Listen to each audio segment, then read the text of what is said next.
Welcome back to God's Autobiography. This would be Stephen French. And I have not told any stories, posted any updates, done any life stuff. And it's probably been like a fucking year by now. Like, I moved into this house, so this shed, a long fucking time ago. I started this channel, or like, I guess rebranded this channel a long fucking time ago to tell my stories. And I don't know, this has been a neat ass place for me to live. And I've loved it. And I haven't saved any of those memories. I just kind of have them for now. Like I painted this wall. I remodeled this whole shed. And I don't even have pictures, very many at least, from like when it was studs. Like I don't know, I'm tearing it down now. I'm feeling some type of way about it. I'm getting rid of all my shit. I'm moving, and like I gotta. There's stories. There's so much has fucking happened. I don't know. Is one of those weird my life moments in my head, having a fun time because everything's changing and I'm kind of thrilled and scared, and it's all good. But I would like to post this phone up, and kind of talk through some of the things that happened, I guess, in this here shed. I'll put that on fan mode. Be a little bit quieter. I guess a good place to start is work. I was I already moved into the I think I was already moved into the shed at the time. I've done a lot of bouncing still, as I always do, and I bounced off to Georgia a few times since I stopped making videos. I think like the last one I posted, I might have the last one on God's Autobiography might have been when I was living in Colorado. The last one I posted on my game dev channel, that was two ago, was one where I was still working on the shed. Um, But one of the times I went to Georgia to help my pops with something, I was applying to work, and I got a full stack development job with a company called Second Nature, and they're a pretty fucking cool company. There's something called MS4 compliances, where cities, municipalities, they have to follow all of these regulations to make sure that we are managing what happens to our stormwater when it runs out of our cities and what it's picking up along the way. Turns out concrete is terrible for the world, and all of our toxins, microplastics, metal shavings, everything that's on the street eventually gets washed off the concrete because it's not a permeable surface. So it can't go down and kind of percolate through the world and get filtered the right way. So now all this dense collection of badness gets all pulled together. Everything around these regulations was done on pen and paper and filing cabinets for a long fucking time. Seems like a while back we used to have rivers that were on fire because people weren't following rules, and rules hadn't been made yet. We had a fire department dedicated to putting out fires that were on rivers, which is pretty fucking asinine. So Second Nature created a geospatial application where cities could manage everything that's going on. Facilities that were up and coming, facilities that were established, uh, every catch basin or manhole across the whole city. Uh, they had like a predictive index for when shit was about to fail, and it was really cool, and it's helpful for the world, and it's a dope company. I This is my first like professional gig, so I went in and asking for just to put me on a path towards 60K. My mentality was that like I know that this software position merits at least that much, but a long time ago there was a socioeconomic study suggesting that there was a correlation between money and happiness, and it in America kind of capped out around 60K for a salary, and I'm relatively minimalistic, so even though inflation probably made that number go up, I don't spend or have much, so that number goes back down. So it probably balanced out. So I was like, hey, Nat, my CTO of the company, I was like, I would like to be on a path towards 60K. So he was like, I think we could do that. And they offered me 65, and I thought that was great. That's more money than I've ever made. It's like 32, 35 an hour, something like that. It was awesome. I have very few bills. I have very few expenses.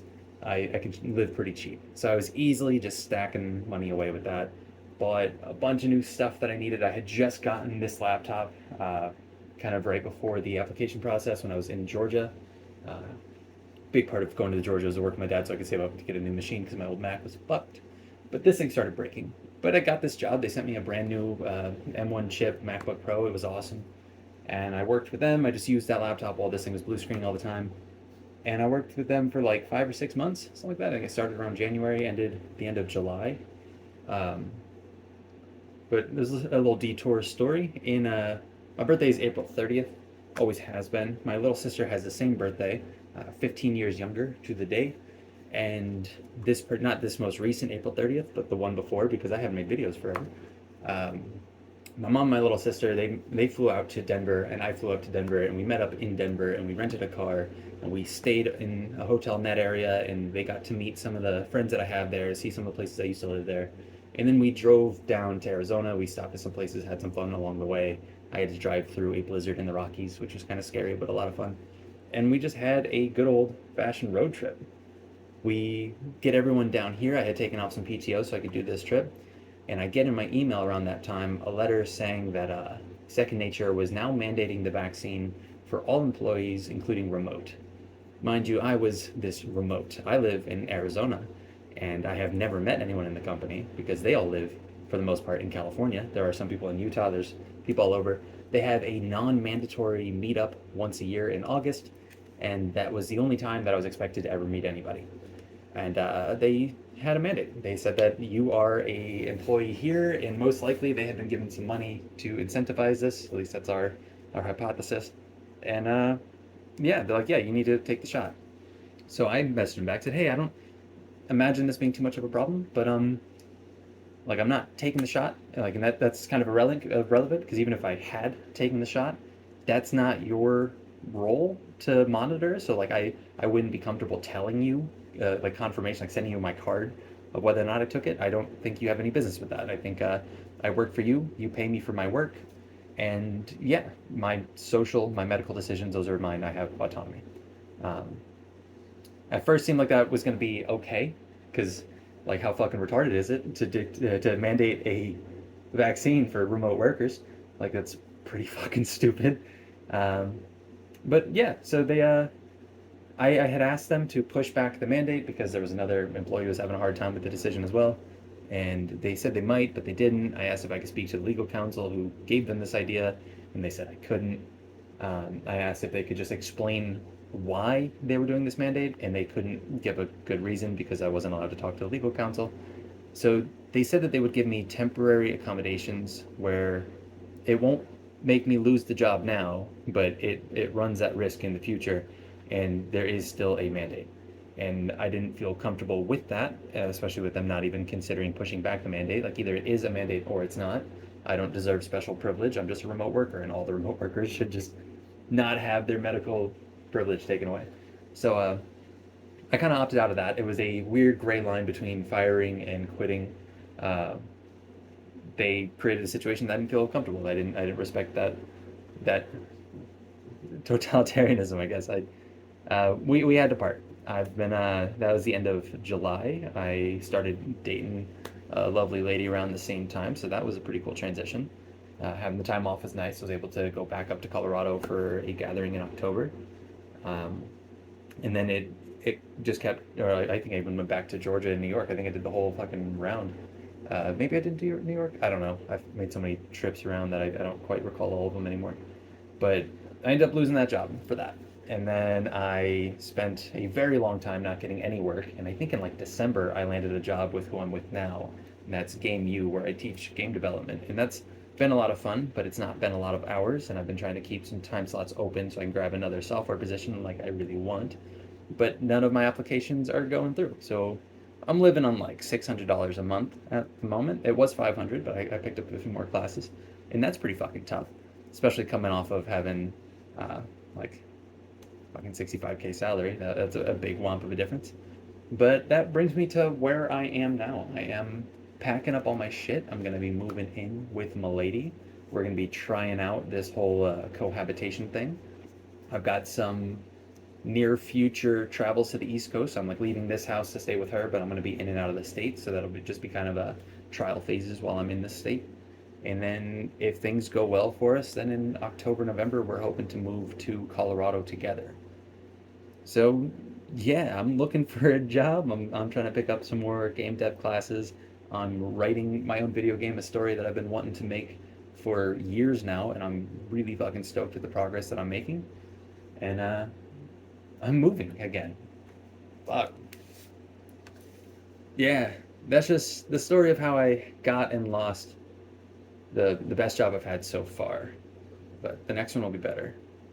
I don't know if the next room won't be better because her apartment isn't better than the shed just because I fucking love this shed.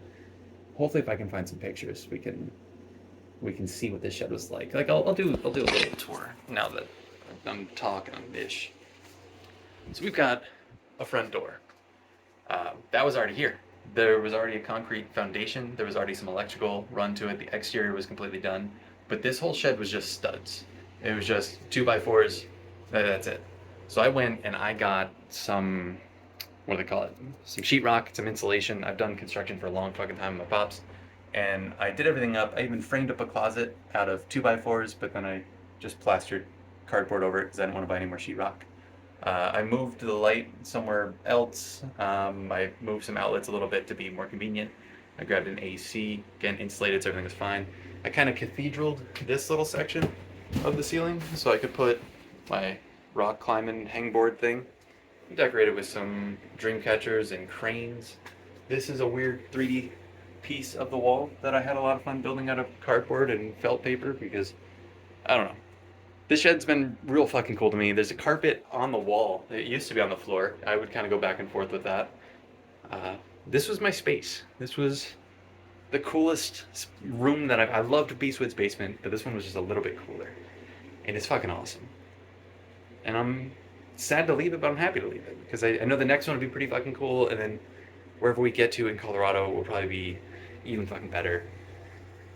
This was the most work I've put into a room, though. And I had it during the greatest job that I've had so far. So now I'll have a better job and a better room somewhere else with another company. And I don't know, it's just me back in one of those moments of life where I have no idea where the fuck my life is going. And I dig it, but it's a little nerve-wracking. Yeah, that's all. This would be God's autobiography, a quick little snippet as to this boy's chapter in the thing that we call life. This is not just my autobiography. This is human autobiography. I only get to write my little chapter, the chapter of this version of Stephen French. That is all. Much love. Peace.